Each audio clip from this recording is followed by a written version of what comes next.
এই আন্দোলনে যে সমস্ত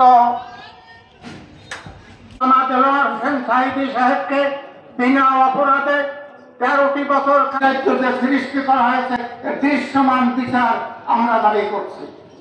এই যার অধিকার সে ফিরে পাবে, তাই এই দাবিগুলো মেনে নেওয়ার জন্য বক্তব্য শেষ করছি। সম্মানিত প্রেসবাসী, আমরা আজকের মানববন্ধনের আমরা গত 16টি বছর নানান ধরনের নিপীড়ন, নির্যাতন, হামলা, মামলা, খুন, গুমের মধ্য থেকে একটি ভীষণভাবে আন্দোলিত ছাত্র জনতার বিপ্লবের মাধ্যমে আজকে দেশ একটি শান্ত পরিবেশে, স্বস্তির পরিবেশে ফিরে এসেছে।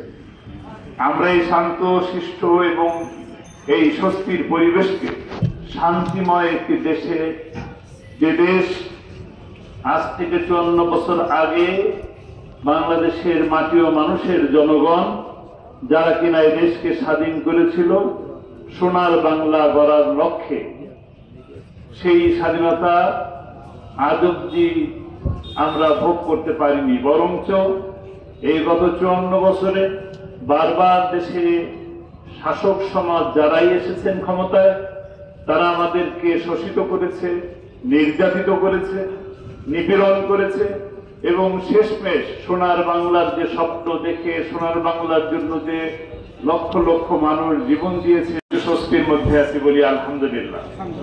কিন্তু আবারও সামনে নির্বাচন আসছে, সেই নির্বাচনকে কেন্দ্র করে নানান রকম ষড়যন্ত্র করা হচ্ছে। আমরা পিয়ার পদ্ধতি চাই, কেউ কেউ মনে করতেছে যে আমরা নির্বাচনকে বানচাল করতে চাই। আসলে তা নয়। বাংলাদেশ জামাত ইসলামী গণতন্ত্র এবং নির্বাচনমুখী একটি দল।